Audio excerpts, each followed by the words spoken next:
అందరికీ నమస్కారం. మీరు వినబోతున్న కథ మజిలీ 19వ భాగం.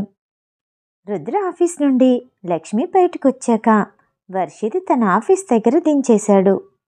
ఆఫీసులో తన కోసం ఎదురు చూస్తున్న టీం మెంబర్స్తో కలిసి బ్యాచిలర్ పార్టీ కోసం క్లబ్కి వెళ్ళింది లక్ష్మి. తనతో పాటు వచ్చిన వాళ్ళందరూ డ్రింక్స్ ఆర్డర్ చేశారు. కానీ లక్ష్మికి అలవాటు లేదు. ఎప్పట్లానే ఆరెంజ్ జ్యూస్ తాగుతూ సోఫాలో కూర్చుంది. అందరూ తాగుతూ డ్యాన్స్ ఫ్లోర్ మీద డ్యాన్స్ చేస్తూ ఉన్నారు. ఆర్య డ్యాన్స్ చేస్తూనే లక్ష్మి దగ్గరకు వచ్చాడు. లండన్ వచ్చి ఇన్ని సంవత్సరాలైంది, ఇంకా ఆరెంజ్ జ్యూసే తాగుతున్నావా? ఇవ్వాలి మొదలుపెట్టు దా.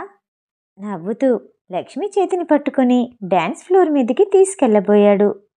అదంతా ఏమొద్దు, నాకు డ్యాన్స్ రాదు, ఈ ఆరెంజ్ జ్యూస్తోనే ఎంజాయ్ చేస్తాను. లక్ష్మి తన చేతిని వెనక్కి తీసుకుంది. ఆర్య తన ఎదురుగా నిల్చుని డ్యాన్స్ చేస్తూనే ఉన్నాడు. అవును, చార్లెట్ ఏది? తనతో కాసేపు మాట్లాడాలి. మాట్లాడడానికి మంచి ముహూర్తమే పెట్టుకున్నావు. తను కూడా డాన్స్ ఫ్లోర్ మీదే ఉంది, నువ్వు కూడా రా. లక్ష్మి రానన్నట్టు తల ఊపింది. నీ ఇష్టం అంటూ రుద్ర వెళ్ళిపోయాడు. కొంచెం దూరం నుండి లక్ష్మికి ఎవరివో మాటలు వినపడుతున్నాయి. ఫోన్లో చూస్తూ ఆ ఇద్దరు రుద్ర గురించే మాట్లాడుకుంటున్నారు. లక్ష్మి వాళ్ళకి మరికొంత దగ్గరగా జరిగింది. ఇప్పుడు మాటలు స్పష్టంగా వినిపిస్తున్నాయి. మీడియాలో ఈ ఫొటోస్ వచ్చాయి. ఇద్దరు మేడ్ ఫర్ ఈచ్ అదర్లా ఉన్నారు. డ్రెస్ కలర్ కూడా మ్యాచ్ అయింది. ఇద్దరు అనుకునే వేసుకున్నారా? మిస్టర్ రుద్రకుమార్ పక్కన ఎవ్వరు నిల్చున్నా అదృష్టవంతులే. ఇలాంటి అందగాడిని మనం ఎప్పుడైనా డైరెక్ట్గా చూడగలమా? ఆ ఇద్దరు మాట్లాడుతూ ఉంటే లక్ష్మికి మేడ్ ఫర్ ఈచ్ అదర్లా ఉన్నారు అన్న మాట దగ్గరే తన ఆలోచన ఆగిపోయింది. ఏంటి, ఆ ఇద్దరు మేడ్ ఫర్ ఈచ్ అదర్లా ఉన్నారా? అయితే మరి నేనేంటి? అతను అతనికి నచ్చినట్టు ఎంజాయ్ చేస్తున్నాడు, నేను ఇలా ఒంటరిగా ఉండిపోయాను. లేదు, నేను సంతోషంగా ఉండాలి, నాకు ఫన్ కావాలి, ఎంజాయ్ చేస్తాను. నేను కూడా మేడ్ ఫర్ ఈచ్ అదర్ని చూసుకుంటాను, అతనితో డేట్కి వెళ్తాను. లక్ష్మి తాగాలని నిర్ణయించుకుంది. కోపంగా వెళ్ళి వోడ్కా షాట్స్ 2 కావాలి. లక్ష్మి అంటూనే అతనిచ్చిన 2 తాగేసింది. 2 కాస్త 4 అయ్యాయి, 4 8 అయ్యాయి. తలంతా తిరిగిపోతున్నట్టు ఉంది, మత్తుగా అనిపించింది. ఆ మత్తులో తనేం చేస్తుందో తనకే తెలియటం లేదు. డ్యాన్స్ చేస్తూ నెమ్మదిగా ఫ్లోర్ మీదకి వెళ్ళి చుట్టూ చూసింది. కొంచెం దూరంలో మసక వెలుతురులో ఒకతను ఒంటరిగా నిల్చొనున్నాడు. లక్ష్మి అతని దగ్గరికి వెళ్ళబోతూ ఉండగా తన ఫోన్ రింగ్ అయింది.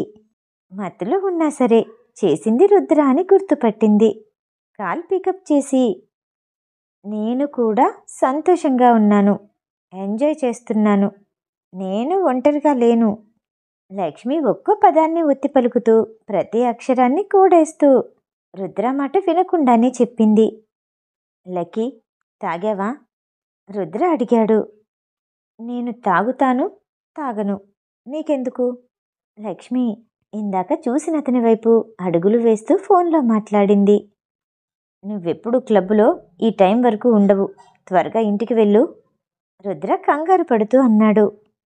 నాకేమీ నువ్వు జాగ్రత్తలు చెప్పాల్సిన అవసరం లేదు, నువ్వంటే ఇష్టమే, అయినా నీ మాట వినను అంటూనే లక్ష్మి కాల్ కట్ చేసింది. లీసాతో కలిసి పార్టీకి వెళ్ళిన రుద్రాకి మనసంతా అల్లకల్లోలంగా అనిపించింది. తన ఆలోచనలు మొత్తం లక్ష్మి చుట్టూనే తిరుగుతూ ఉన్నాయి. అసలు లీసా ఉన్నప్పుడు తన్నెందుకు పిలవాలి? అంతేకాదు, పరిచయం చేయడమే కాకుండా ఫోన్లో లిస్ అన్నాను. మొండి పిల్ల కోపంలో ఏం చేస్తుందో ఏంటో. రుద్ర వెంటనే లక్ష్మికి కాల్ చేశాడు. రుద్ర అనుకున్నట్టుగానే లక్ష్మి తాగి మాట్లాడింది. వెంటనే ప్రత్యూషకి ఫోన్ చేశాడు. క్లబ్లోని రుద్ర కాల్ కట్ చేసిన తర్వాత లక్ష్మి అతని దగ్గరికి వెళ్ళింది. నాతో కలిసి డ్యాన్స్ చేస్తావా? నాకు ఫన్ కావాలి, నువ్వొస్తావా? లక్ష్మి మాట ముద్దగా తడబడుతూ వచ్చింది. సారీ, మీరెవరో నాకు తెలీదు. లక్ష్మి వైపు ఆశ్చర్యంగా చూస్తూ అన్నాడు. నా పేరు లక్ష్మి, లక్కీ అని పిలవచ్చు. మీ పేరేంటి? నా పేరు చేతన్. అతను లక్ష్మికి షేక్ హ్యాండ్ ఇచ్చాడు. ఇదంతా కాదు, నాకు ఫన్ కావాలి, నాతో వస్తావా? డ్యాన్స్ చేస్తావా? లక్ష్మి అడుగుతుంటే అతనికి కొత్తగా అనిపించింది. మా ఇండియాలో ఆడపిల్లలు ఇక్కడికొచ్చి ఇంత ముదిరిపోయారా? తనలో తనే అనుకుంటూ లక్ష్మి చేతిని అందుకున్నాడు. ఇద్దరూ కలిసి మసగ్గా కనిపిస్తున్న ఆ చీకట్లోనే డాన్స్ చేస్తూ ఉన్నారు. అతనికి లక్ష్మి చాలా కొత్తగా అనిపించింది. లక్కీ, నీకు ముద్దివ్వాలనిపిస్తుంది, ఇవ్వొచ్చా? అతను మత్తుగానే అడిగాడు. లక్ష్మికి అతనేమన్నాడో పూర్తిగా అర్థం కాలేదు, కానీ తల ఊపింది. లక్ష్మితో కలిసి డాన్స్ చేస్తూ ఆమె పెదవులకి దగ్గరగా వచ్చాడు. అప్పుడే లక్ష్మిని ఎవరో గట్టిగా పట్టుకుని వెనక్కి లాగినట్టు అనిపించింది. లక్ష్మి తూలుకుంటూ వెళ్ళి అతని చేతిలో చిక్కుకుపోయింది.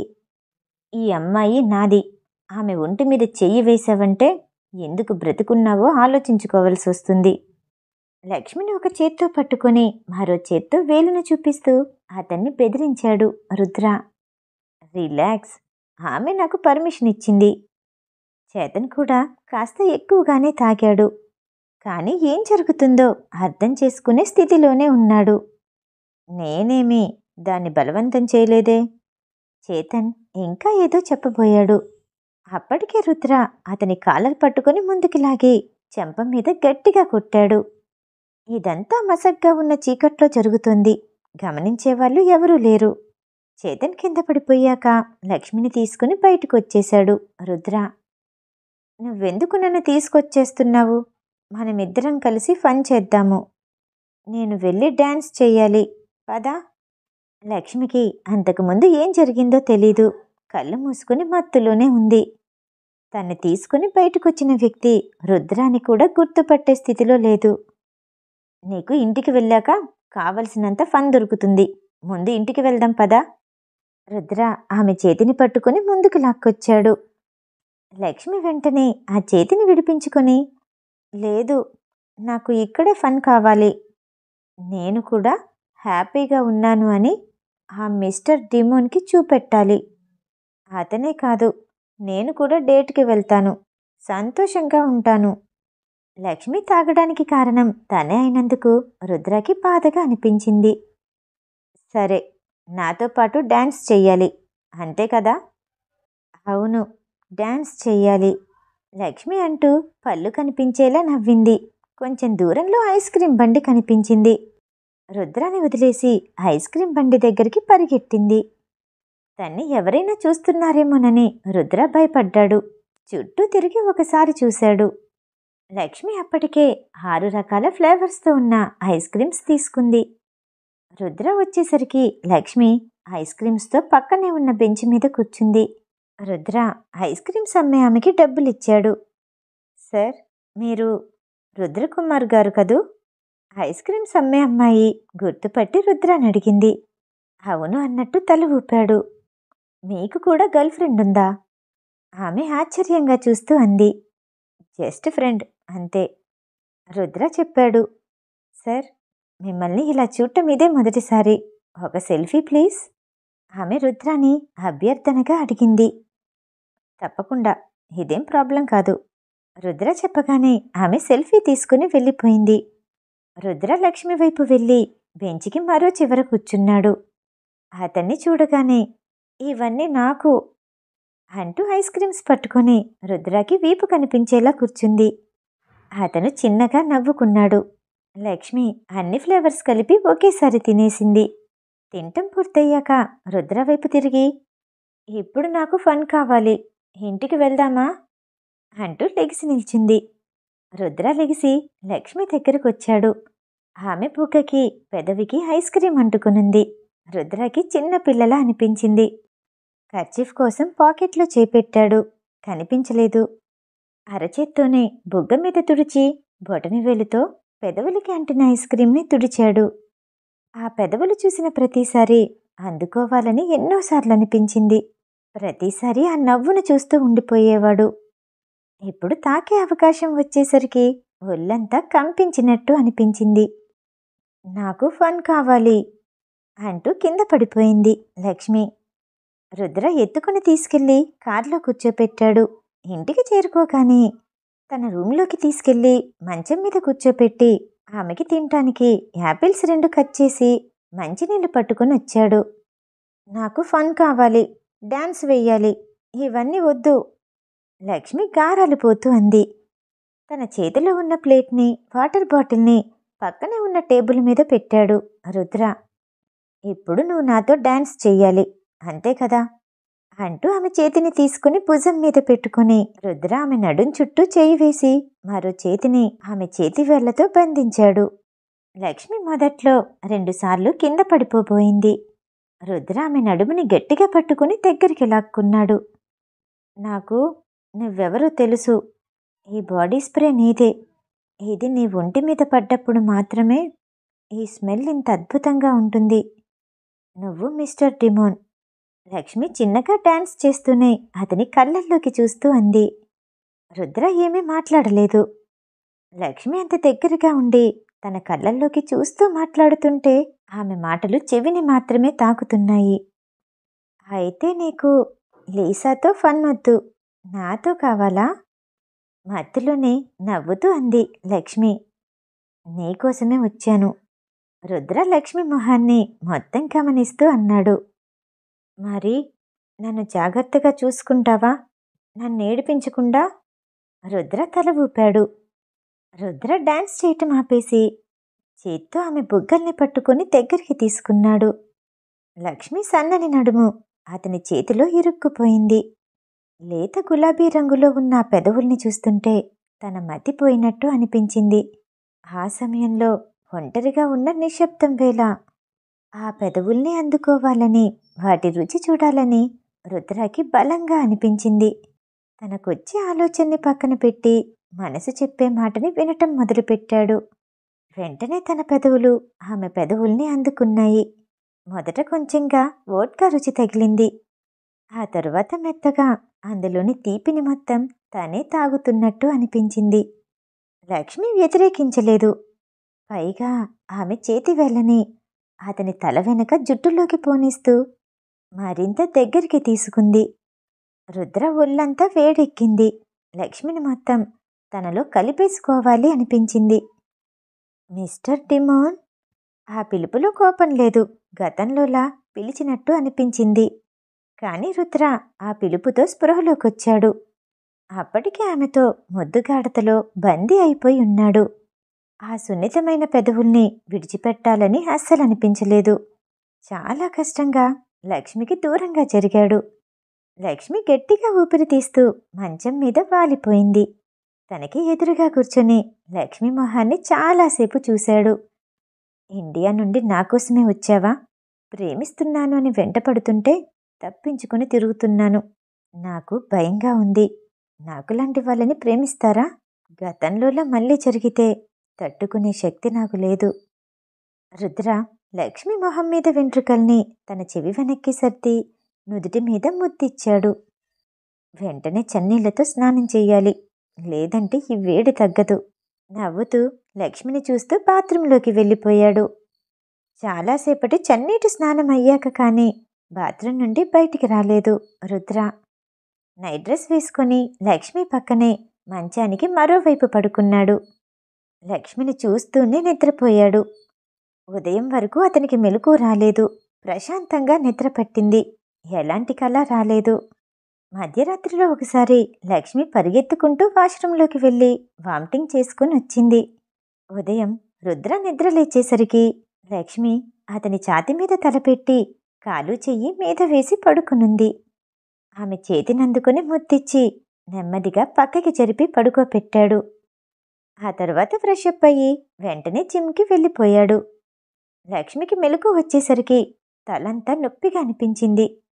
తల పట్టుకొని విదిలిస్తూ చుట్టూ చూసింది. అది తన గది కాదు, కానీ తెలిసిన గది. తన ఒంటి మీదున్న దుప్పటిని పక్కకి జరిపింది.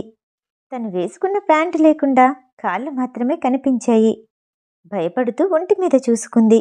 తను వేసుకున్న డ్రెస్ లేదు, షర్టు మాత్రమే ఉంది.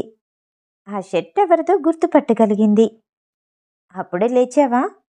రుద్ర అంటూ లోపలికొచ్చాడు. ఒక చేతిలో జ్యూస్ ఉంది, మరో చేతిలో టాబ్లెట్స్ ఉన్నాయి. నా డ్రెస్ ఏది? దీన్ని మార్చింది మీరా? లక్ష్మి భయపడుతూ అడిగింది. అది నేనే మార్చాను, కానీ ఏమీ చూడలేదు. కళ్ళు మూసుకునే మార్చాను. ముందు జ్యూస్ తాగి ఈ టాబ్లెట్ వేసుకో, లేకపోతే తల పగిలిపోతుంది. రుద్ర అనేసరికి లక్ష్మికి ఆ మాట నిజమే అనిపించింది. బ్రష్ చేసుకునొచ్చి వెంటనే జ్యూస్ తాగి టాబ్లెట్ వేసుకుంది. రాత్రి మీరెక్కడ పడుకున్నారు? లక్ష్మి అనుమానంగా అడిగింది. నేను నీ పక్కనే ఆ చివరికి పడుకున్నాను. ఏ ఏదైనా ఇబ్బందా? రుద్ర కావాలనే కొంటెగా అడిగాడు. అంటే నేనేమైనా అడ్వాంటేజ్ తీసుకొని అసహ్యంగా చేశానా? అడగటానికి ఇబ్బందిగా అనిపించింది లక్ష్మికి. అసహ్యంగా చేయడం అంటే ఏంటి? రుద్ర కావాలనే అన్నాడు. లక్ష్మి ఏం మాట్లాడలేదు. నిశ్శబ్దంగా ఉండిపోయింది. కొందరు మొండిఘటాలు ఎంత తాగినా సరే ఎదుటి వాళ్ళ మీద ఉన్న కోపాన్ని అస్సలు మర్చిపోరు. రాత్రంతా నన్ను తిడుతూనే ఉన్నావు.